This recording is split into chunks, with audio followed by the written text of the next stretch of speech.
est-ce que ceeb amoon na est-ce que diwlin c'est accessible ñoom ci critères yooyu Asma la ñuy voter. Voilà, merci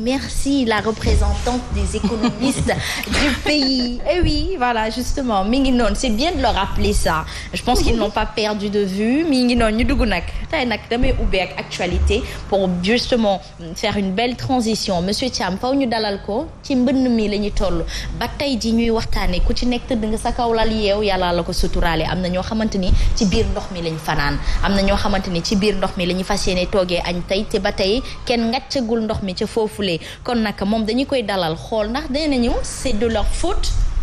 ndax ñoo dem dëkk ci yoonum ndox am ñoo xamante ni nee nañu bi ñu defalee autoroute à péage bi Binta Ba yaa ma ko doon yeggee moo tax garab yi ñi dagg moo tax ñoom ñuy commencer di bokk ci inondation kon nag à la base dëkku ñoon ci yoonu ndox dëgg la dëgg le tort il est à qui on reçoit l'immobilier exceptionnellement aujourd'hui pour en parler.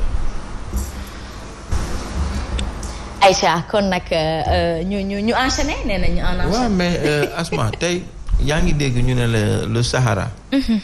géej a fa nekkoon. géej Sahara bi désert bi ngay dégg ni nee nañ géej la woon. sécheresse bu yàgg des millions d'années avant. moo tax mu dem ba mel ni tey nekk désert ba nekk suuf. mais suñ soo gasee géologue yi suñ gasee ba ci suuf lan ma leen won ne leen fii dex kii géej la woon. parce que dañ doon gis ay kiiwu xorom ci suuf à des centaines de mètres ci suuf c'est des études géologiques c'est des études qui permettent de déceler ces zones là hydrographie am na fi c'est certes pour la navigation là mais aussi pour gérer certains problèmes qui concernent les cours d'eau les fleuves ainsi de suite pour mën a xam au niveau du territoire avec la géomorphologie des territoires li nga mën a xam zone bi ndax ndox amoon na fii wala amu fi yoon d'autant plus que ñoom bi ñu defee seen conseil gouvernemental bi ba pare ak seen kii extraordinaire bi ñu defoon ci plan ORSEC bi ñoom ñoo ko waxal seen bopp et ça date bien avant le régime de Macky Sall depuis jamonoy Abdoulaye Wade lan lañ lay wax nit ñi ñoom ñoo dem dëkk ji ci jamono ci kiiwu ndox kon du lu bees du lu ñu xam du doo xam information bu bees la mais léegi d'accord ñoom ñoo dem dëkk ji fu am ndox léegi le problème c'est quoi est-ce qu'on peut le régler est-ce qu'il faut déplacer les populations est-ce qu'il faut s'inspirer de certaines villes du monde où dañuy dëkk sur pilotis tu pars à Venise en Italie mais ci ndox lañ nekk immeuble yi ci biir ndox lañ nekk pont yi traversé leen ay gaal di dem c'est comme gaal la ñuy jël ci jamono inondation waaye suñu mënee jël gaal à tout moment kay ñu jël ko transformer zone yooyu en Venise du Sénégal. Ah oui, c'est possible. Il faut avoir du génie pour ça, mais il manque de génie et de tact. Je ne dis pas ça pour de manière. Pour les toiser. Voilà, en fait, justement, mais parce qu'en fait, fa laa dëkk te xam naa ne y a des solutions tey jii sama ginnaaw koñ dañ naan toog di waxtaan may gis paa yi di waxtaan naan am na dex bu tuddoon Détis ñun bu ñu nekkee xale fii lañ daan fooye côté Sicap Mbao la jóge woon ñëw côté fi Ndiaye Dos dëkkoon ci ginnaaw dafa ñëwoon ba. foofu noonu Allemagne ñoo ko jënd jamono yi pour di ci def ay études yaa ngi dégg tey technopole bi ñu naan la dexu meew.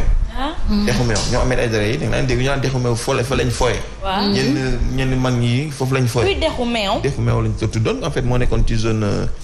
de Niayes bi foofu ci wetu technopole bi. technopole tuddoon ko dexu meew gars yu bëri tey dans le gouvernement dañ naan dem foofu di fay. ñoom day fàtte nañ ko. non waaye turu meew bee ma jaaxal. waaw meew bee ma jaaxal. tu vois t'es pas là certainement je n'ai pas mais pour te dire que l'histoire même yow soo deful ay études déjà ñi fi jiitu xam nañ ne amoon na jamono fii amoon na ndox a fortiori nag ñu am ay études yu ko mën a wone les géologues sont là pour ça xam nga dañuy étudier écorce terrestre bi di xool évolution écorce terrestre bi dans le temps nan la nar a doon lan la doonoon. donc yooyu c'est des manières de faire de la prévision. et puis aujourd'hui la faute à qui ñooñu ñu jaay foofu zone boobu ñu naan ay zone inondée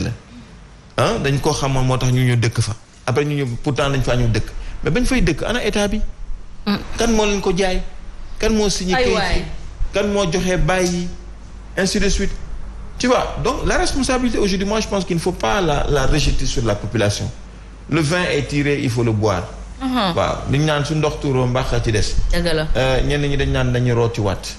il y a une solution pour gérer ces problèmes là je pense que moyens yi Sénégal manqué wu ko su ko defee fi mu ko war a def manqué wu ko xëy na nag mu def ko fu mu ko warut a def. alors plan Orsec wax nañ ni à chaque fois chaque inondation Binta Ba Ndeye Fatou dañuy naan ñoom dañuy yee plan Orsec donc je ne sais pas si eux ils se disent on attend jusqu'à ce qu'il y ait une urgence pour déclencher le plan Orsec est-ce qu'on doit faire travailler le plan Orsec pendant l'inondation ou justement avoir du génie comme ni mu ko waxee transformer ces zones-là en Venise du Sénégal c'est fort mais nag gis nga ku mënul dara ci lac Rose mais bu doon tubaab la def na ko non c'est vrai bu doon tubaab la fexe na ba ndox mi gën a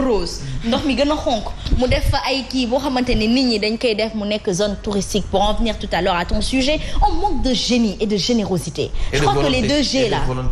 GGV hein nañ leen ko tuddee il manque de GGV créé nga fi concept fi mu toll nii créé naa fi concept mais non mais à un moment donné on peut pas dire que nous ne sommes pas des spécialistes du métier pour pouvoir avoir des idées ou des appréciations, des appréhensions dessus, et que eux qui sont dans le secteur entourés de leurs grands diplômes et des grands titres et des grands costumes, qui ne soient pas quand même. Asma lan ngay dégg ci Orsec, Puma, PUDC. yooyu yëpp lu muy tekki plan d'urgence. Puma plan d'urgence. PUDC plan d'urgence. urgence rek ñoom lañ xam. Orsec organisation des secours. Pourquoi ñu war a xaar ba nit ñi nekk dans la détresse pour ñu secourir leen pourquoi on ne prévient pas c'est-à-dire quand tu fais quelque chose en urgence tu n'as pas le temps de le faire correctement amul lenn lu nit di def dans la précipitation di ko réussir parce que da ngay def pilotage à vue lii depuis jamonoy Ablaye Wade ñu ngi ciy wax inondation man fi ma dëkk tey jii su ma gisee mu inondé damay tiit parce que bu njëkk jigéen bu fu mu saan dugg ak say coquette da nga koy téye def ko ci mbuus jënd carax sinon doo dox oto mënu foon wàccee brique comme ñëw ngay tabax nii oto ñëw dugg foofu noonu day ngiroo xale yi dañ daan taxaw ci lañ daan amee xaalis oto paan ñëw puus bu ñu jox leen ba ngoon ñu dajale seen i xaalis dem jënd seen i affaire def seen i beñe ak seen nangam donc pour te dire que foofu demoon na ba am suuf bu bëree comme xamoon nañ ñoom ne fii zone ndox la mais pourquoi ne pas prévenir et puis comme ni nga ko waxee y a des infrastructures yoo xam ne gis nga ndox saa ko fàttee mu wiiri gis nga autoroute à péage bi soo remarqué en 2005 ci la affaire yi commencé jusqu'en 2005 gisoo inondation ci zone yooyu noonu bu tax ñuy wax parce que Kër Massar existé wutoon yeneen ak yeneen existé wutoon c'était la forêt garab yi di ko naan mais autoroute à péage bi bañ koy tabax ñun on était là dañ daan jël zone Dalifort bi nii mais c'était un poumon gis ngeen ni àll bi nekkee poumon pour l'oxygène zone de Niayes bi nga xam ne soo ko daggoon tey Dakar day tàng couche de zone bi di gën a kii noonu la zone yooyu meloon zone de Niayes ndox mi dafa daan génn su ñëwee ba am benn niveau comme ni ngay defee sa météo su amee kii mu jóg wala yenn saa mu wàcc su nab bi feesee mu jóg mu wàcc mais suñ demee fàtt ko gis nga fii bi ñu koy defar dañ koo bës ndox mi wàcc ñu def ci ay toile tegaat ci béton defaat ci toile tegaat ci béton tóoj ko ba mu jóg mais ndox moomu day wut fu mu génn. waaw donc zone yooyu nga xam ne c'était des zones yoo xam ne comme on l'a dit jadis amutoon ndox moo fa daan jaar mais ndox du bàyyi yoonam. day delluwaat fa mu nekkoon.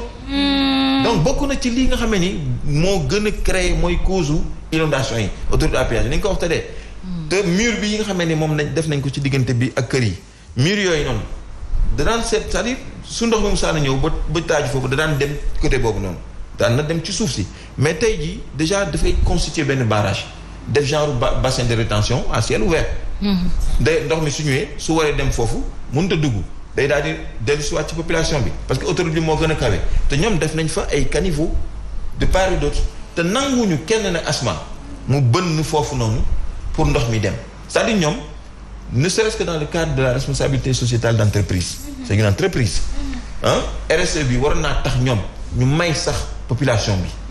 ku nekk nga xam ne zone boobu nga nekk ñu koy pompe sax di ko dugal ci biir autoroute si kii boobu noonu seen canaux yooyu noonu parce que canaux yi c'est des canaux sur des kilomètres et des kilomètres donc mënut a fees ba kii. kon maanaam au préalable il devrait justement prévoir ci seen étude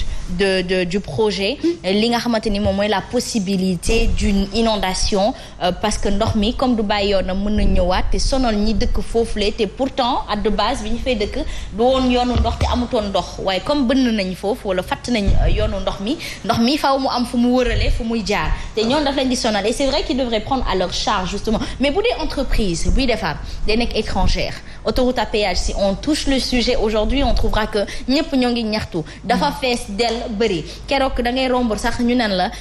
boo amee sa carte rapido sax da ngay nekk ci embouteillage alors que de base l'autoroute c'est pour alléger les embouteillages alors non seulement c'est cher mais ça te retarde encore plus et de surcroît dafay mettre sa population dans des conditions vraiment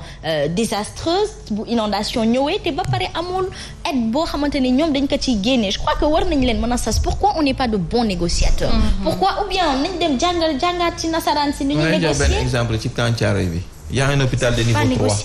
un hôpital de niveau 3 bu Abdoulaye Wade inauguré woon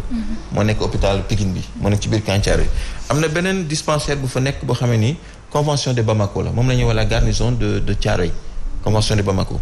moo fa nekk ñaari infirmier boobu ak hôpital de niveau 3 boobu ñoom ñoo nekk daanaka ci zone boobu ci infrastructure hospitalière boo xamee ni de grandes envergures mais xoolal tali Diamaguène Sicap Mbao bi jógee Fass ñëw tali Mame Diarra bi nga xam ni tey su autoroute à péage bi feesee comme ni mu feesoon temps yi passé foofu la ñëpp doon jaar da nga fay jaar dem Boune dem Malika dem Fass Mbao donc mën nga jaaree foofu pour mais xoolal tali bi ni mu mel dañ ko seetaan te ci biir camp bi noonu ñoom def nañ fa waa Eiffage def nañ fa seen entrepôt gaari fa seen caterpillar gaari fa seen lépp mais mënoon nañu remblayer sax le Camp Thiaroye pour permettre aux véhicules de passer mais soo demee xool asma ni mu accidenté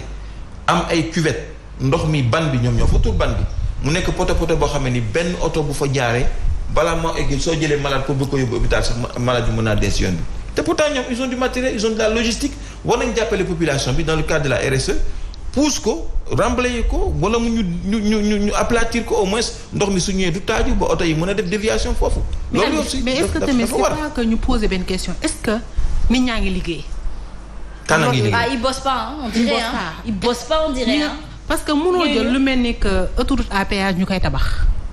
normalement balaa ñu ko tabax war nañoo def ay analyse def lu professionnel yëpp ñëw ñu wax ni lii bu ñu ko jaaralee fii ani ndox bi doom jaar fi fan la war a jëm. mooy étude d'impact environnemental et social. ñu def benn étude boo xam ni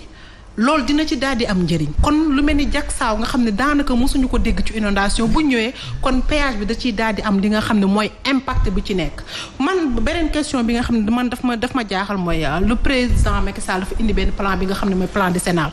mu ñëw ci indi ci pour 700 milliards actuellement ñu ne def nañ 500 et quelques milliards 500 et quelques milliards yooyu anam mu te fi nga xam ne fa la taxawoon daaw ci Kër Massar tey foofu dafa gën a bëri ndox kon xaalis boobu man bëgg naa moom mu génn ci gindi askan bi wax ñu xaalis boobu fan la ko def ndax keroog gis nañ le petit mignon dem fa sol veste ndox bi ñëw. le petit mignon Antoine Diome. Antoine santam de gars yi loolu la ñu. waaw le petit mignon dem fa. Antoine Félix Diome. yow booy dem notre ministre de l'intérieur. bien sûr yow waaw noonu waaw le petit mignon moom ba muy dem.